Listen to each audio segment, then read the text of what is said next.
안녕하십니까. 이번에 논리와 사고를 맡게 된 이종인입니다. 여러분과 함께하게 돼서 반갑고요. 첫 시간인데 영상으로 담게 되었습니다. 얼굴을 대면하고 마주하면서 대화를 나누고 한 학기에 대한 설명과 또 서론에 대한 이야기, 그리고 강의 진행에 대한 이야기들을 나누어야 마땅하지만 상황에 따라 이렇게 온라인으로 첫 시간을 뵙게 되었습니다. 논리와 사고 하면 대단히 딱딱하고 또 어렵고 그리고 난해한 과목으로 생각들을 합니다. 그리고 실제로 논리라는 과목은 어렵기도 하고 난해하기도 합니다. 하지만 삶에 있어서 빼놓을 수 없는, 그리고 반드시 알아야만 하는, 교양인으로서 반드시 갖추어야 하는 덕목 중 하나라고 이야기해도 과언이 아닐 만큼 반드시 필요한 과목이라고 말할 수 있습니다. 기호나 수학적 논리에 대한 이야기는 난해하고 전문가들이나 또 공학을 하시는 분들이나 또 과학에 접근해 계신 분들에게는 깊이 있는 기호 논리가, 또 수학적 논리가 필요하지만 교양으로서 또 교양인으로서 그리고 마땅히 학문하기 위한 기초로서의 논리는 대화하고 이야기하고 더불어서 다른 사람들의 이야기를 바르게 경청해 낼 수 있는 능력을 배양하고, 그리고 내가 전달하고자 하는 의사를, 또 내가 공부한 내용의 줄거리들을 논리적으로 바르게 이야기하기 위한 필수적인 과정이라고 말할 수 있겠습니다. 논리와 사고, 여러분 인문학에서 대단히 중요하게 다루어지는 철학, 그리고 문학, 역사, 또 기타 많은 과목들이 있습니다만 대단히 필수적이죠. 필요하지 않은 것처럼 느끼지만 우리가 유용하다, 또 유용하지 않다를 가지고 우리 시대에는 이것이 나에게 어떤 유익이 되는가 혹은 이익이 되는가를 따라서 필요를 논하지만 사실은 우리에게 없어서는 안 될 것들이 있죠. 뭐 공기라든지 또 여러분 사랑이라든지 또 우정이라든지 이런 내용들은 실용성에서는 무언가 떨어지는 것 같고 유용하지 않은 그 값으로 환산할 수 없는 것들이기 때문에 그 가치를 쉽게 생각하는 경향이 있습니다. 그러나 사실 없어서는 안 될 중요한 것들이죠. 인문학이라는 것도 마찬가지입니다. 여러분 하늘을 보면 밤하늘에 별들이 많이 있죠. 옛날 사람들은 그 하늘의 무늬를 가리켜서 천문이라고 불렀죠. 그리고 땅의 구성 요소들, 사람을 만들어가는 데 있어서 하늘과 땅의 지리적 요건들이 사람의 마음과 심성, 그리고 사람을 형성하는 데 영향을 미칩니다. 그래서 하늘의 천문과 그 땅의 지리, 땅의 무늬를 살피는 것을 지리학이라고 얘기했다면 사람의 무늬, 인간의 무늬, 사람의 결을 다루는 것을 우리는 인문학이라고 이야기를 하죠. 사람마다 각자의 결이 있고 그리고 독특한 면이 있는 것이죠. 우리 그걸 갖다 사람의 무늬라고 얘기를 하죠. 사람에 대한 바른 이해. 그것을 우리는 이제 인문이라고 얘기를 하고, 인문학이라 말했을 때 인문학은 사람들의 역사를 통해서 보아온 사람의 결들을 살피고, 무당을 통해서는 사람들의 삶의 결들을 살피고, 철학을 통해서는 사람의 생각과 사상, 사람의 심성에 대한 결들, 그리고 세계에 대한 원리와 이치에 대한 결들을 살피는 것들이 바로 철학이라고 얘기할 수 있죠. 통틀어서 모두 인문학이라고 이야기를 합니다. 여러분, 하늘을 보면 하늘에는 아무 길도 보이지 않고 그리고 어떤 그냥 투명한 하늘로만 보입니다만 사실은 하늘에도 길이 있습니다. 밤하늘에 별의 자리가 있고 위치가 있고 지구가 돌면서 변화되는 별자리들의 변화가 관찰되고 인지되는 것처럼 비행기가 다니는 길이 있죠. 우리가 보이는 이 하늘 그 위에 성층권이라고 있죠. 이 성층권에서 비행기들이 층을 따라서 오갑니다. 정해진 길이 있는 거죠. 눈에 보이지 않지만 비행기들은 그 고도와 그 항적을 따라서 따라 안전하게 비행을 하는 거죠. 바다 역시 마찬가지죠. 바다는 그냥 파도 치는 바다, 망망대해처럼 보이지만 아무 길이 없는 것처럼 느껴질 수 있지만 사실은 바다에도 길이 있죠. 그래서 그 길을 쫓아가야 위험하지 않고 안전하게 항해할 수 있습니다. 만약에 이탈해서 가다 보면 사고를 당하기도 하고 충돌하기도 하고 그리고 암초에 배가 좌초되기도 하죠. 안전한 항해를 위해서는 해상길에 대한 이해가 필요한 겁니다. 지도 보는 방법이라든가 그 GPS를 잘 활용해서 길을 가야 합니다. 마찬가지로 이 생각을 통해 사람이 표현하고 또 듣고 독해하고 이해하죠. 생각에도 길이 있습니다.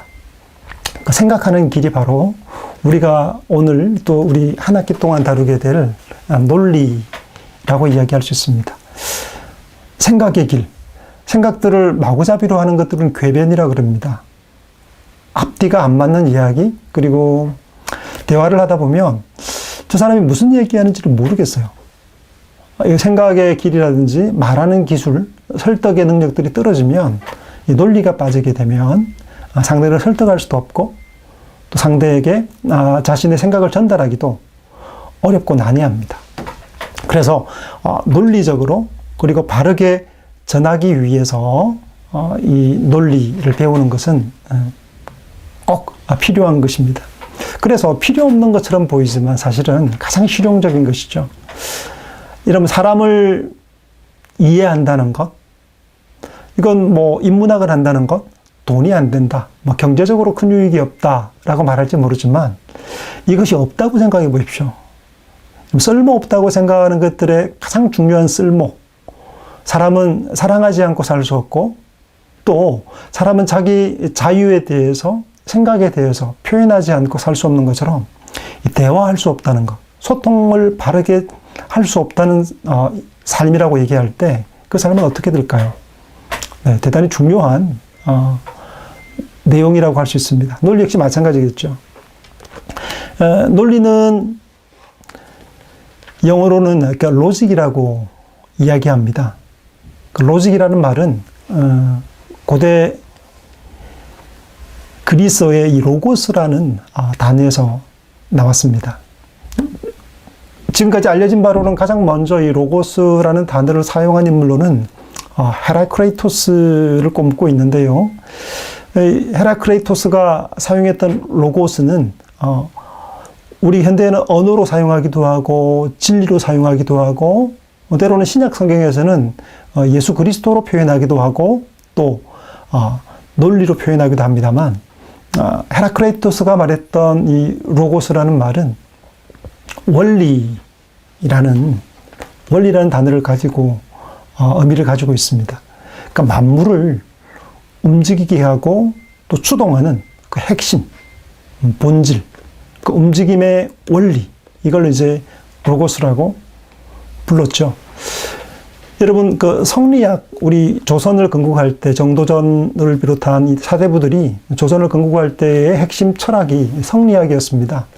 성이라는 건 인간 본성에 대한 거죠. 인간 본성에 대한 이야기고, 그리고 리자, 성리할 때 리자는 만물에 대한 이치에 대한 이야기입니다. 이 이치, 이 바로 이거 논리라 말할 때 리라는 표현이 들어가는 리가 바로 이 로고스에 해당되는 의미라고 이야기할 수 있습니다. 그래서 이 원리를 바르게 논리적으로 설명하는 것, 이것이 논리, 로직이라고 표현할 수 있겠죠. 그래서 논리학은 생각하는 방식에 어떤 체계를 세운 것, 우리 시대로 표현하자면 바르게 의사소통할 수 있기 위한 체계, 그게 바로 논리학이라고 말할 수 있겠습니다.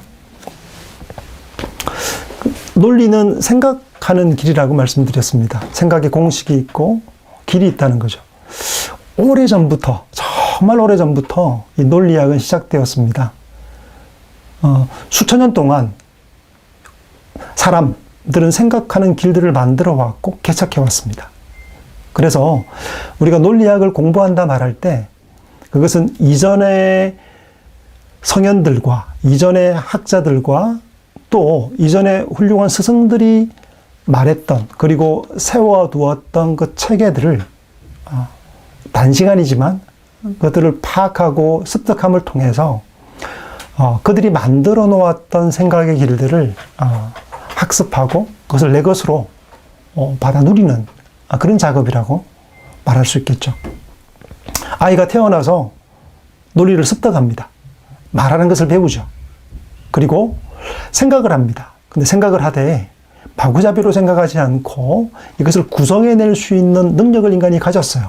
근데 이전에 논리적으로 생각의 길을 만들어 놓았던 그 궤적들을 우리가 잘 이해하고 학습한다면 훨씬 더 분명하게 그들의 어깨를 넘어서면서 의사소통할 수 있고 자기네 의견을 피력할 수 있고 표현할 수 있고 또 우리 시대 가장 중요한 게 뭡니까?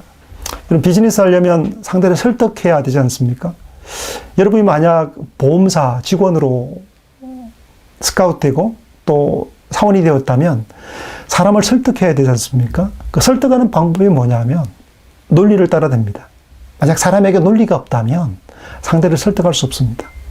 여러분 마음에 드는 이성을 만나고 또 그 사람에게 사랑을 어필하고 함께 사귐을 갖자고 이야기할 때도 이 감정과 마음뿐 아니라 이 마음을 전달할 수 있는 매개가 필요합니다.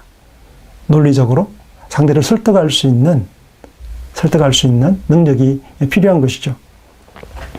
그래서 이 사고하는 것과 생각하는 것과 논리는 함께 가는 겁니다. 그래서 논리와 사고라는 제목이 붙여지게 된 것이겠죠.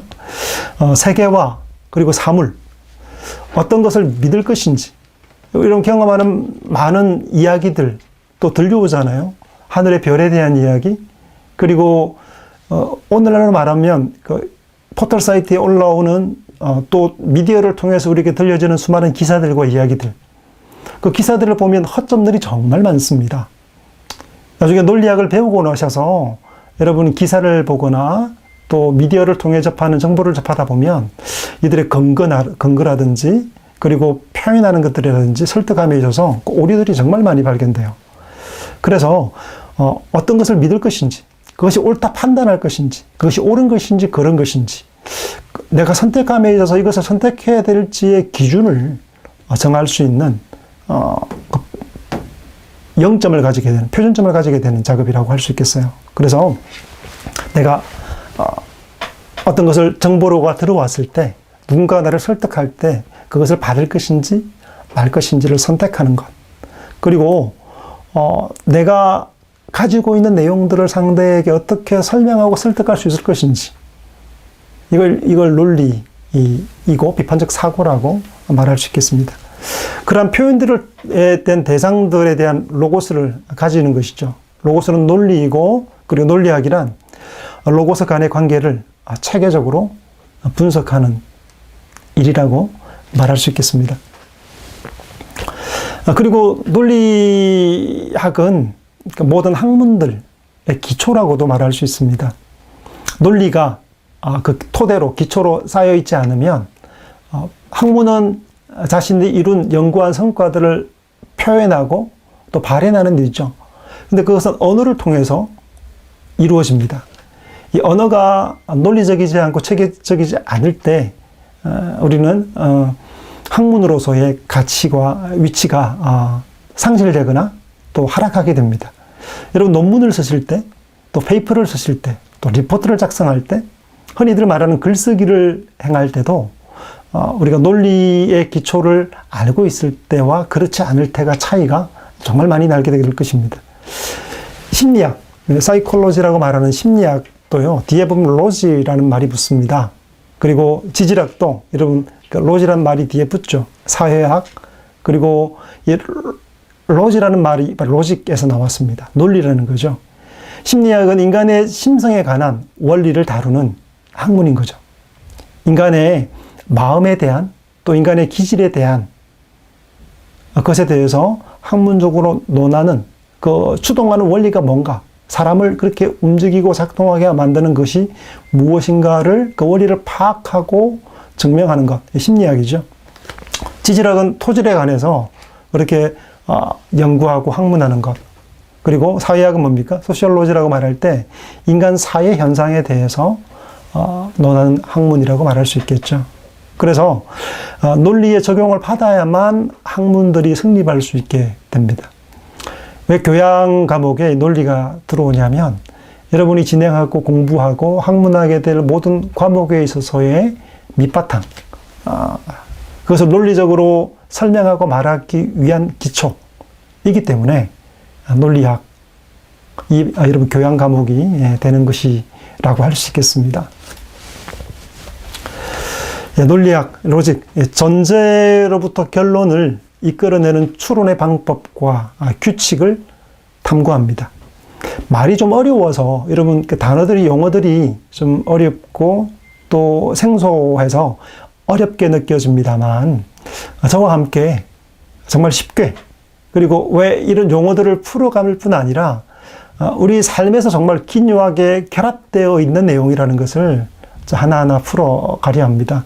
우리가 함께 다룰 내용들을 보면 물론 이렇게 난해한 부분, 어려운 부분들이 없지는 않습니다만 그러나 최대한 우리의 삶에서 적용할 수 있는 부분으로서의 설득과 커뮤니케이션을 위한 기본 교양적 측면에 접근해서 쉽게 풀어나가려고 합니다. 어떤 전제로부터 결론을 이끌어내는 추론의 방법과 규칙을 탐구하는 게 논리학이고요. 그리고 추론한 것이 타당한지, 그렇게 주장하는 것이, 주장하는 근거를 말하는 것이 타당한지 옳은지 아닌지를 분별하는 눈을 가지게 되는 겁니다. 그리고 그래서 어떤 사람이 의사를 표현하고 또 어떤 사람이 어떤 자신의 의견들과 결과물들을 발표할 때 그가 추론하고 그가 근거를 든 것들이 사실에 입각할 때, 논리적으로 볼 때 타당한지 부당한지를 살펴볼 수 있는 눈을 기르는 것이죠. 그리고 올바른 사고의 형식과 그리고 법칙을 연구하는 학문이라고 말할 수 있겠습니다. 거짓을 피하고 진리의 길로 인도하는 올바른 사고, 생각의 길을 탐색해 나가는 시간이 바로 논리학을 알아가는 시간이라 할 수 있겠습니다. 논리학이라기보다 논리학을 다루는 전문적인 우리 시대의 논리학은 복잡해졌어요.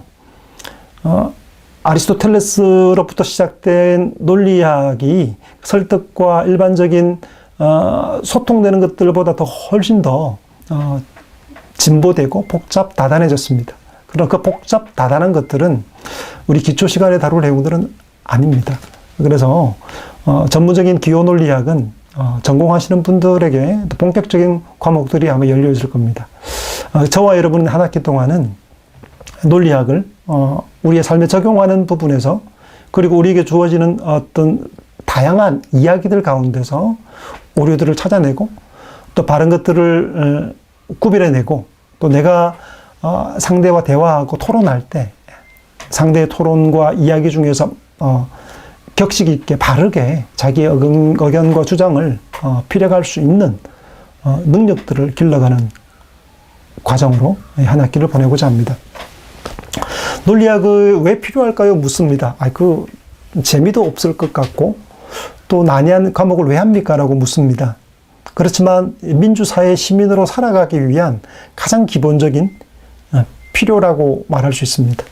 대학이라는 것은 보다 넓은 학문으로 나오는 장이죠. 이제 본격적으로 나의 학문을 세우고 나의 주장을 세우고 자신의 의견들을 성립해가는, 또 정립해가는 시간들입니다. 그래서 교양인으로서 자신의 한 사회의 주체로서의 상대의 의견들을 수납하고 또 자신의 의견을 말할 수 있는 민주 시민으로서의 가장 기본적인 필요가 이 논리학으로부터 나온다고 할 수 있겠습니다. 그리고 선택과 결정을 위한 기초적인 추론 능력을 배양하는 거죠.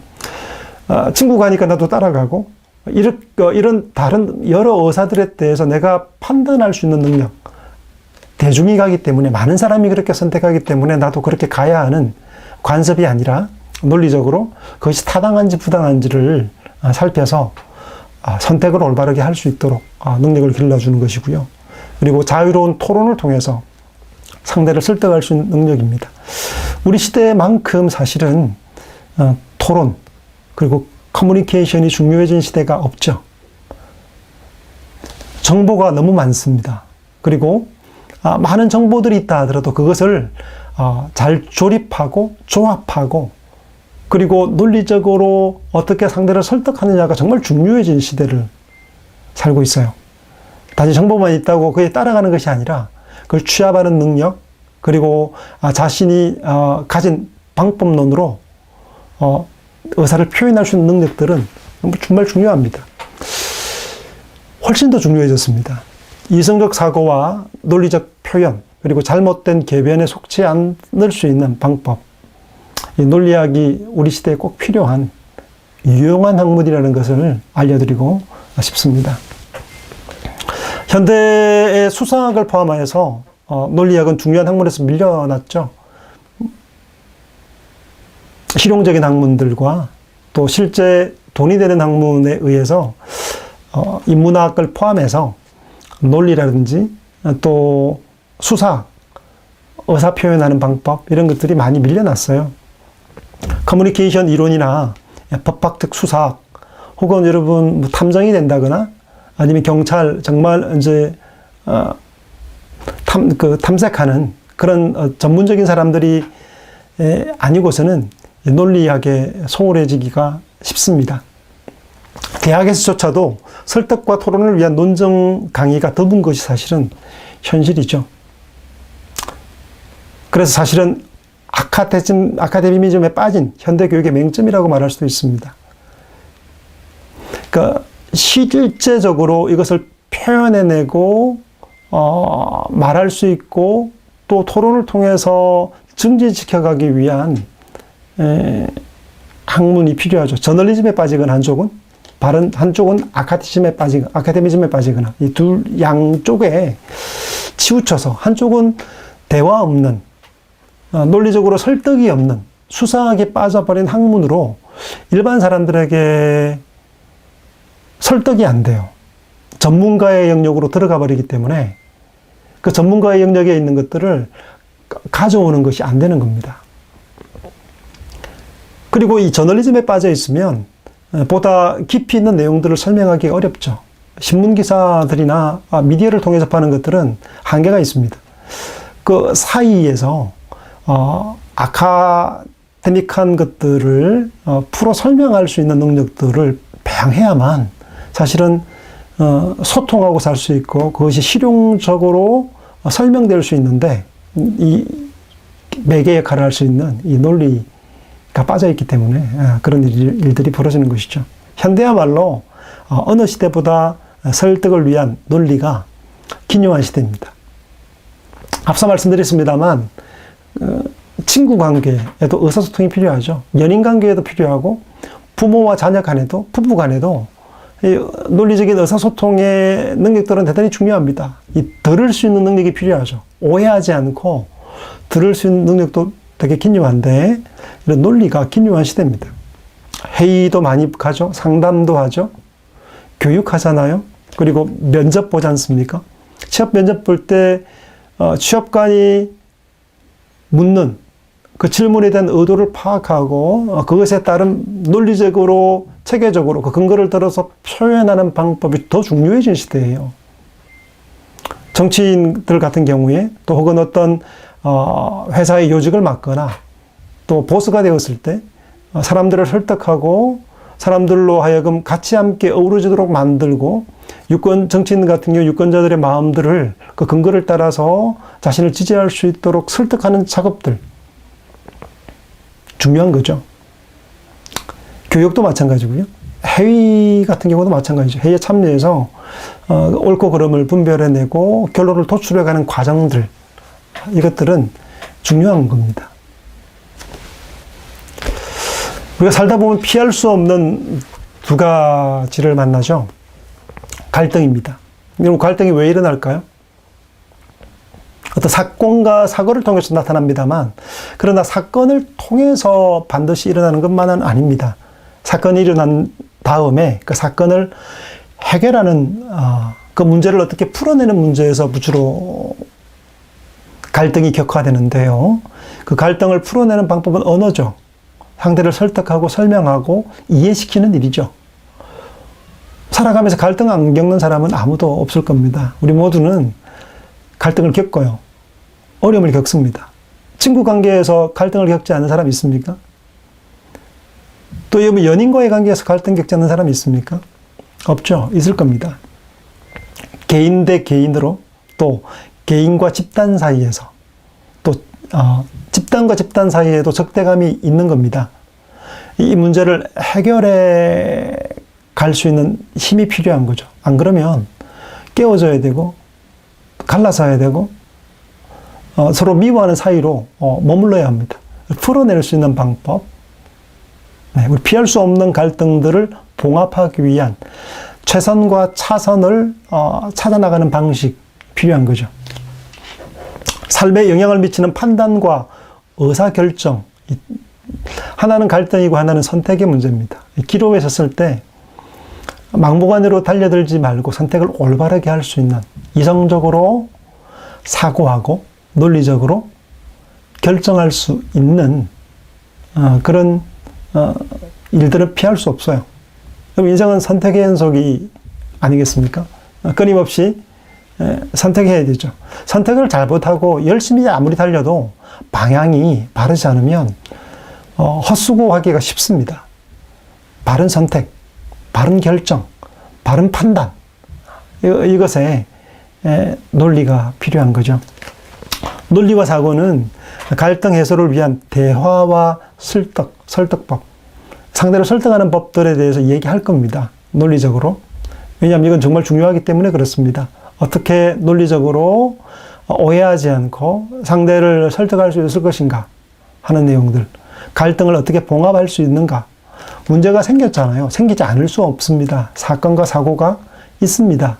의견이 충돌되잖아요. 충돌될 때 어떻게 문제를 해결하겠습니까? 늘 좋지만은 않지 않습니까? 사람마다 결이 다르다고 말씀드렸죠. 사람과 사람 사이에, 개인과 개인 사이에, 사회와 사회 사이에 각기 처한 상황도 다르지만 입장도 다른 겁니다. 한 사람 한 사람이 다 틀려요. 그 사이에서 설득하고 상호 간의 합의를 보는 것, 합의를 찾아 조화롭게 서가는 것, 중요한 문제고요. 또 선택의 문제에 있어서도 대단히 중요한, 피할 수 없는 문제를 가지고 살아갑니다. 합리적인 처리를 위해서 논리가 필요하다는 거죠. 논리학이 지금까지 왜 필요한지, 왜 해야 되는지, 논리학의 개념이 뭔지를 말씀을 드렸습니다. 이제 논리학의 역사에 대해서 잠깐 언급하고 넘어가려 합니다. 논리는 오랜 역사를 가지고 있습니다. 고대 히랍에서 최초로 논리학을 다룬 사람이 있습니다. 엘레 악파의 제논이라는 사람입니다. 많이 들어보셨을 겁니다. 아킬레스와 거북이, 달리기 비유도 있고요. 논리적으로 설득하고 설명하기 위한 방식으로 논리를 도입합니다. 고정불변의 절대적 실제가 있다는 것, 모든 것이 변한다고 말하는 것에 반대해서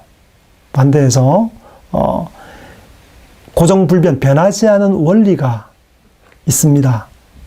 그걸 설명하기 위해서, 변호하기 위해서 논리를 도입하게 되죠. 헤라클레이토스와 달리 이 파르메니데스라는 사람은 존재만 있다고 이야기했는데, 그 스승의 그 의사를, 주장을 지지하기 위해서 논리학을 도입합니다. 운동의 실제를 부인하려고 논리적 사고를 시작하는 겁니다. 세상에는 크게 두 가지 흐름의 사유가 있어요. 하나는 변하지 않는, 그리고 만물을 변화시키는, 본인은 그 원리가 있는데 변하지 않는 원리, 만물이 끊임없이 변하지만 변하지 않은 원리가 있다고 말했던, 끊임없이 변한다고 말하는 주장이 있는가 하면, 또 한편으로는 변하지 않는 고정불변의 존재가 있다고 주장하는 그런 주장을 폈습니다. 헤라크레이토스 같은 경우는 모든 만물은 변한다고 얘기를 하죠. 유명한 표현이 있죠. 사람은 우리가 강물에 들어갈 때 2번 강물에 들어가지 않지 않습니까? 흘러가는 물들이 끊임없이 변하는 것처럼 세상은 끊임없이 변해간다는 것 아니에요. 그럼에도 불구하고 헤라크레이토스는 변하지 않은 한 가지가 있는데, 그게 뭐냐면 변하지 않는 것은 아무것도 없다는 그 사실은 변하지 않는다고 얘기를 해요. 약간 역설 같죠? 비판하면서 존재만이 존재한다. 존재만 있다고 이야기한 사람이 바로 파르메니데스입니다. 이 두 축이 존재론과 변정법으로 우리 시절까지, 현대까지 계속 이어지고 있는 논제라고 할 수 있겠습니다. 소크라테스와 여러분 잘 아는 플라톤 그리고 아리스토텔레스가 등장하기 전 고대 그리스 사회는 어떤 사회였냐면은 자기 의사 표현이 되게 중요했던 시대입니다. 그 당시에는 우리 시대처럼 사회라는 공간이 없어요. 사회라는 것이 존재하지 않았고 도시국가였기 때문에 오이코스라고 말하는 가정에는 누가 있냐면 노예들이 있죠. 또 여성들이 있습니다. 대량 생산이 없었기 때문에 가정에서 뭔가를 만들고 생산하고 농사를 짓고 먹을 것을 만들어주고 그 부양해서 주인을 지지했죠. 그 주인된 이 자유인은 어디로 나가냐면 사회가 존재하지 않기 때문에 폴리티카라 말하는 이 국가, 우리 도시국가죠. 국가에서 정치하는 존재.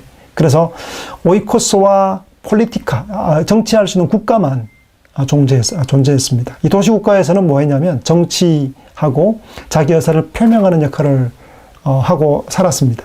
그러니까 모든 자유 시민들이 다 참여하고, 그리고 우리나라 지금 현재로 치면 민주주의지만 우리와 같은 시민사회가 없는 도시국가와 가정이라는 것 외에는 존재하지 않는 때였어요.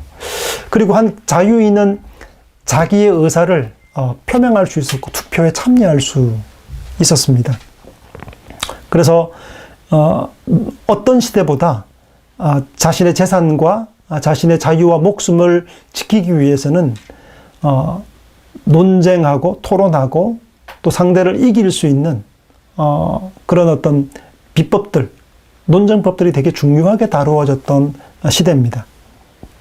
소크라테스 같은 경우에도 변명해 보면 나옵니다만 젊은 친구가 자기 이름을 내기 위해서 소크라테스를 고소하잖아요. 근데 소크라테스가 그 논쟁에서 토론에서 져요.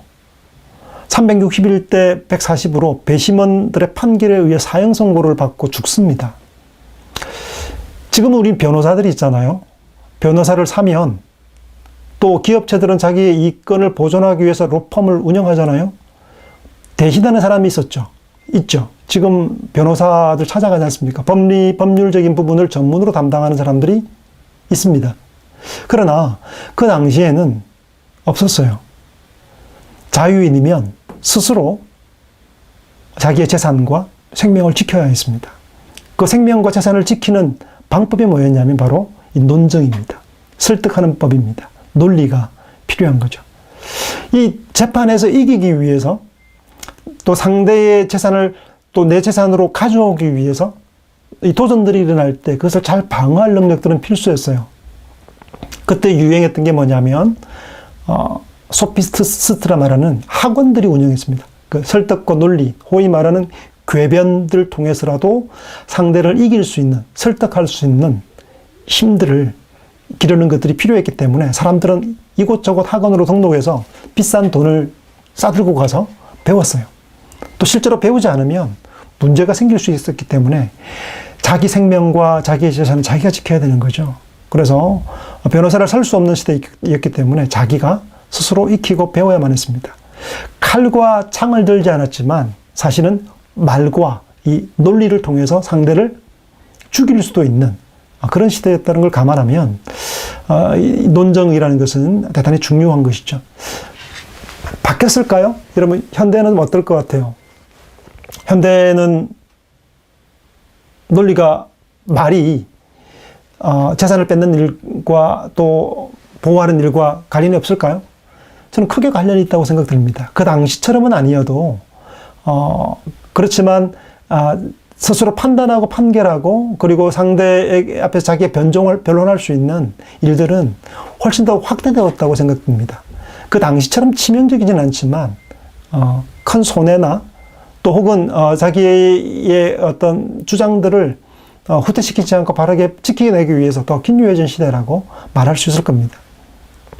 그러니까 궤변 소피스트들은 정당한 논리보다는 상대를 억지로 굴복시키기 위한 그런 싸움들, 그 말싸움들을 가르치는 곳들이 성행했기 때문에 일단 이기고 봐야 되잖아요. 지면 안 되잖아요. 여러분 토론 프로그램들 최근에 많이 있지 않습니까? 정치 토론들 또 이 후보자들이 서로 토론할 때 보면 가관입니다. 일단은 지면 안 되잖아요. 그렇기 때문에 물고 늘어지는 방식, 사실은 궤변에 가까운 그리고 상대를 공격하게 한 오류들을 무장해서 일단은 상대를 물리치고 봐야 되는 것이죠. 많은 유권자들을 설득하는 방법에 있어서 상대의 흠집과 이것들을 집중적으로 공격해서 자신을 일단 변호하고 보는 그런 형태의 논리들이, 이 궤변론들이 많았습니다. 그래서 논리와 변정수를 익히기 위해서 너도 나도 학원으로 수학했기 때문에 이런 시대에 바른 논리를 세워야 되는 이 정당한 논리, 참과 거짓을 구분할 수 있는 많은 오류들을, 그 궤변들을 쳐낼 수 있는 바른 논리를 세워야 되겠다는 필요가 대두되게 된 것이죠. 소크라테스 잘 아시지 않습니까?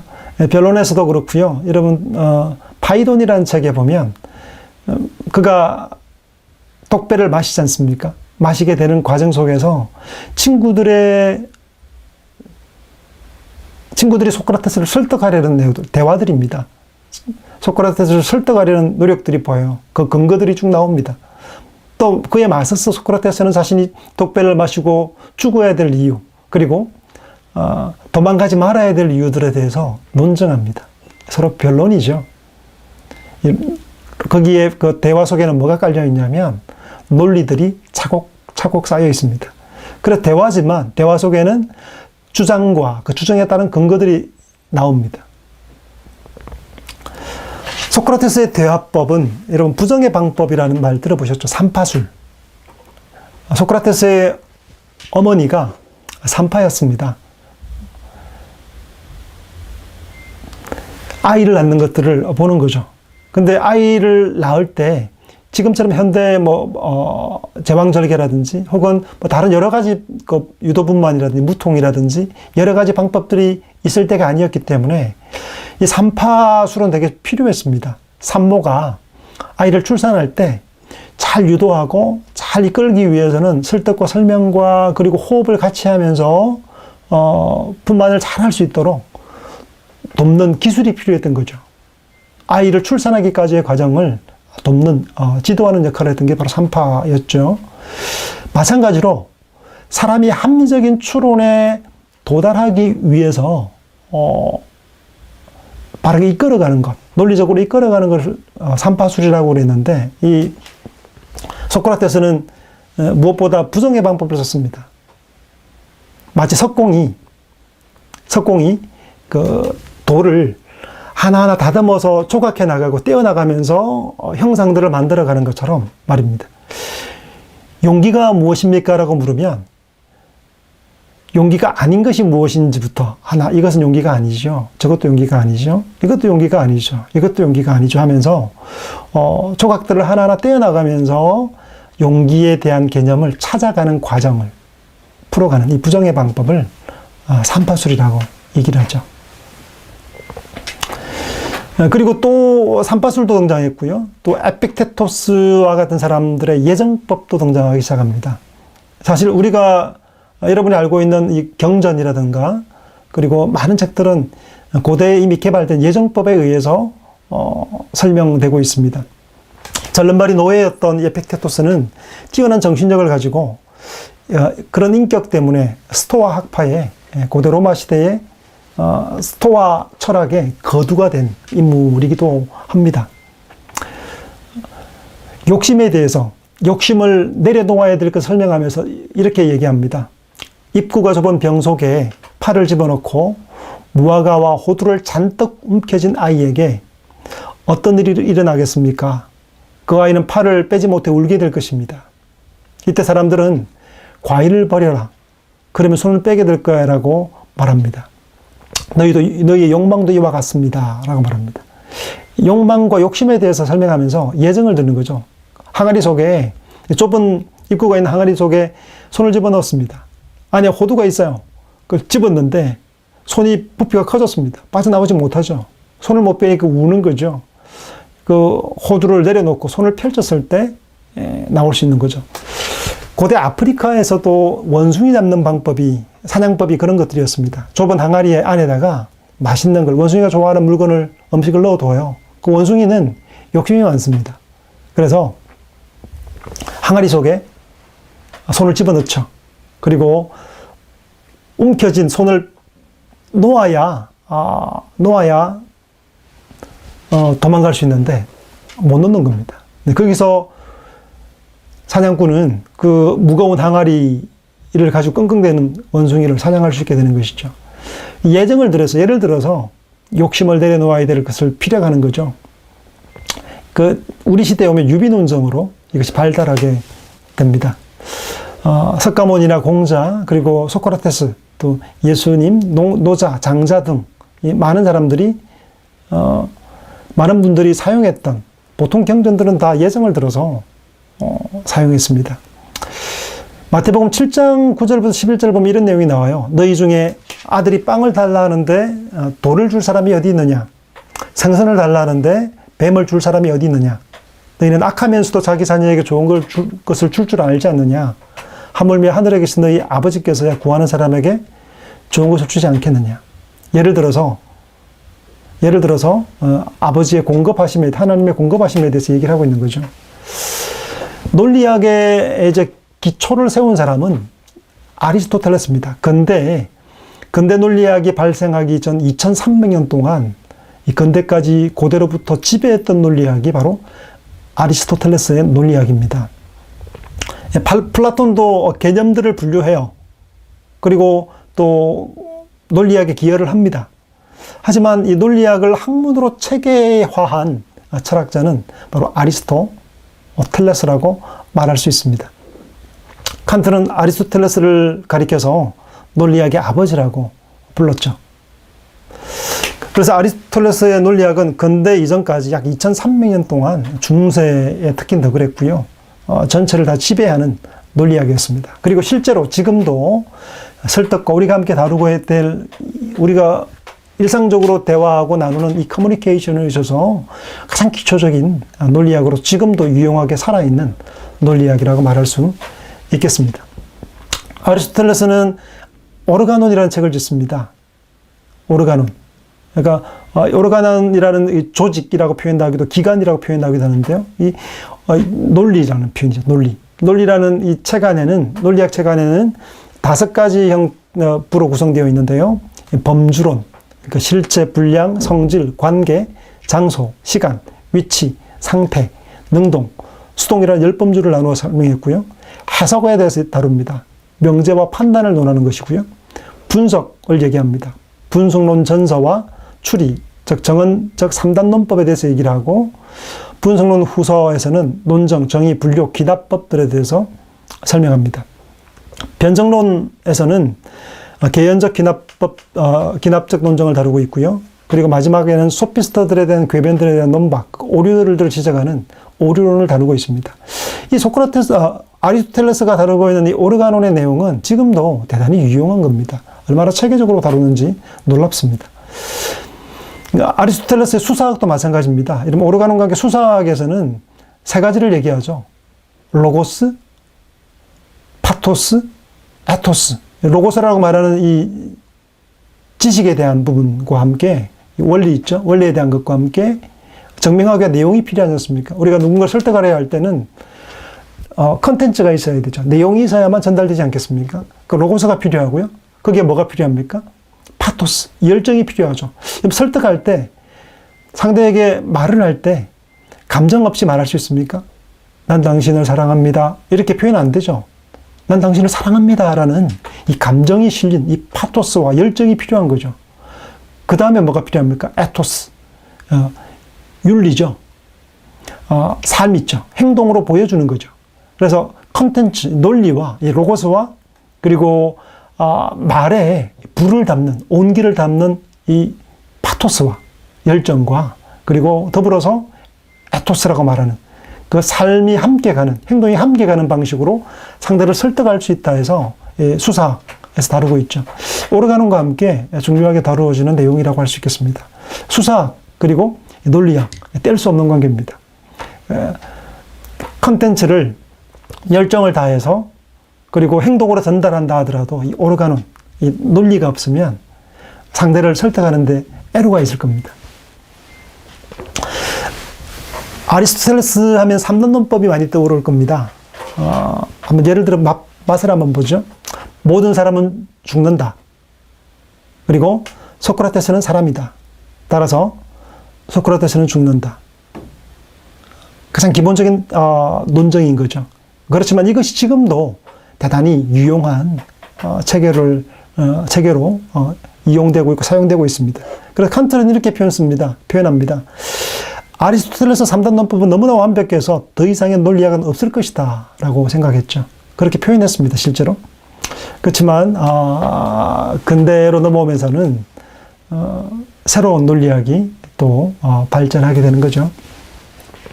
프란시스 베이컨입니다. 이 근대 눈을 뜨면서 이 베이컨이 신기관이란 책 들어보셨을 겁니다. 신기관. 오르가논입니다. 노붐 오르가눔. 그러니까 이전에 썼던 아리스토텔레스의 오르가논에다가 그것을 그 제목에다가 첨부한 노붐, 새로운 누 오르가논을 노붐 오르가눔을 쓰게 됩니다. 그래서 스토아 학파 아리스토텔레스의 3단 논법을 발전시켜서 논리학의 문법과 결부하고 가언적 3단 논법과 선언적 3단 논법을 첨가해서 중세 아리스토텔레스의 연역법과 증명의 원리, 교회 교리의 도구로만 머물러 있던 곳에서 한 발짝 더 나아가게 되는 계기를 만들었던 사람이 바로 프란시스 베이컨이라고 말할 수 있겠죠. 새로운 논리의 발견이 요구되는 시대. 왜냐하면 근대의 자연과학이 발전을 급속도로 하게 됩니다. 새로운 신대륙의 발견뿐 아니라 자연과학들, 이전에 몰랐던 중력의 법칙과 많은 이전에 설명할 수 없던 것들이 많이 발견되면서부터는 종래의 연역적 방법의 증명의 한계를 가지게 됩니다. 그래서 귀납적인 추론을 필요한, 새로운 방법이 필요하겠다고 생각하게 된 것이죠. 그래서 새로운 오르가논, 새로운 논리학이 필요하다는 걸 절감하고서 신기관이라고 번역되어 있는 책 노붐 오르가눔을 제작하게 되는 것이죠. 관찰과 실험에 의해서 수집된 여러 사실들을 통해서 일반 원리를 도출하는 방식입니다. 까마귀가 까맣다라고 얘기할 때 한국에 있는 까마귀는 까맣다. 일본에 있는 까마귀도 까맣다. 미국에 있는 까마귀도 까맣다. 호주에 있는 까마귀도 까맣다. 그러므로 모든 까마귀는 검다. 이 귀납적인 그리고 수집된 제 사실들을 통해서 일반 원리를 도출하는 과학적 방법론이 필요하게 된 겁니다. 그래서 신기관이라는 책을 저술하면서 새로운 2300년 동안 지배해왔던 아리스토텔레스의 논리학을 넘어서는 논리학이 등장하게 되었고 또 발전하게 됩니다. 헤겔의 논리학을 보자면요. 논리학 역사의 획기적 사건은 헤겔의 논리학으로 출현으로부터 시작되었습니다. 칸트의 인식 논리학을 포함하고 있어요. 종래 전통 논리학은 형식 논리학이고요. 형식 논리학은 고정된 상태에서 고찰하는 오상의 논리학이라고 평가하면서 변정법적 논리학, 즉 사물들의 운동과 변화 과정에서 파악해야 된다고 주장을 하게 됩니다. 그래서 헤겔의 논리학의 원류가 소피스트가 아닌 헤라클레이토스라고서 이야기하게 되는 이유이기도 합니다. 자연 언어, 여러분 논리는 언어들을 기호로 혹은 또 다루고 또 길들이기 위한 방식이라고 말할 수 있는데 언어에는 크게 두 종류가 있죠. 자연 언어가 있고요. 또 형식 언어가 있습니다. 자연 언어는 갇히지 않습니다. 잘 갇히지 않아요. 그걸 형식 논리학으로, 형식 언어로 풀어버리면 쉽게 설명될 수 있는데, 쉽게 가둘 수 있지만, 논리학자의 눈으로 볼 때 이 자연 언어는 형식 언어로는 통제가 불가능한 괴물처럼 보일 수 있습니다. 언어는 얼마나 다양하고 다변하고 변화무쌍합니까? 그죠? 정말 많이 변하는 겁니다. 그래서 형식 언어가 단순하고 빈약하다면 자연 언어는 복잡하면서도 풍성합니다. 언어 표현이 정말 다양하지 않습니까? 천방지축으로 날뛰는 야생마와 같은 이 언어를 길들이지 않고서는 도저히 철학을 할 수 없다고 생각하는 사람이 바로 비트겐슈타인입니다. 비트겐슈타인, 언어 철학자라고 불리죠. 달리 말하면 논리 철학자이기도 합니다. 첫 저작이 논고입니다. 모든 철학은 언어에 대한 비판이다 라고 말했습니다. 그 철학은 그냥 두면 혼탁하고 흐릿하고 생각을 분명하게 증명할 수 없기 때문에 한계 지어야 한다고 생각한 거죠. 그가 죽고 난 이후에 출간된 철학적 탐구에서는 철학은 언어에 의해서 우리의 지성이 사로잡히는 것에 맞서는 투쟁이라고까지 설명할 정도로 이 자연 언어를, 이 야생마를 어떻게 길들일 것인가에 인생을 바쳤던 사람이 바로 비트겐슈타인입니다. 그런 형식 언어를 통해서 자연 언어를 길들이고자 실험했던, 일평생 실험했던 사람이기도 합니다. 이 작업을 사상의 논리적 명료화라고 표현하기도 했습니다. 오스트리아의 철강 재벌가였던 아버지가 남긴 엄청난 유산을 가지고 있었는데 되게 멋진 사람입니다. 주위에 가난한 사람들에게 자기의 전 재산을 다 나누어 줘 버립니다. 그리고 시골 초등학교 교사로 들어갑니다. 30대 수도원에 들어갔다가 정원사로 일합니다. 논고란 책을 썼는데요. 혁명적인 변화들을, 많은 학계에 술렁이는 변화를 불러왔는데 자연 언어에 대한 형식 언어의 승리를 선언하는 작품처럼 보였습니다. 수많은 사람들이 그 논고에 빠져서 찬양하다시피 하는 그때 그는 이미 이 자연 언어를 형식 언어로, 논리적으로, 형식 논리로 설명하려는 것이 불가능하다는 것을 깨달아 알게 됩니다. 그리고 1951년에 암으로 세상을 떠나게 되죠. 그래서 사실은 그 천재입니다. 이 사람이. 모든 사람이 농구에 열광하고 있을 때 그는 그 형식 논리학의 한계를 깨닫고 멈추게 되었습니다. 그 한계를 깨닫고 항복하게 돼요. 도무지 정복할 수 없는 것이라는 것을 알게 되었던 것입니다. 그 다음에 최근에 우리 등장했던 비트겐슈타인 이후로 급속도로 발전했는데요. 수학과 기호학, 논리학으로, 기호 논리학으로 발전하죠. 형식 논리학을 극단의 형태로 발전시키는 형태고요. 수학적 부호를 사용하고 수학적으로 표현하는 겁니다. 불, 제본스, 벤, 퍼스, 슈레드, 화이트헤드, 그리고 러셀 같은 사람들이 있습니다. 우리 잠깐 쉬었다가 우리 두 번째 시간에서 뵙도록 할게요. 여기까지 하겠습니다. 수고하셨습니다.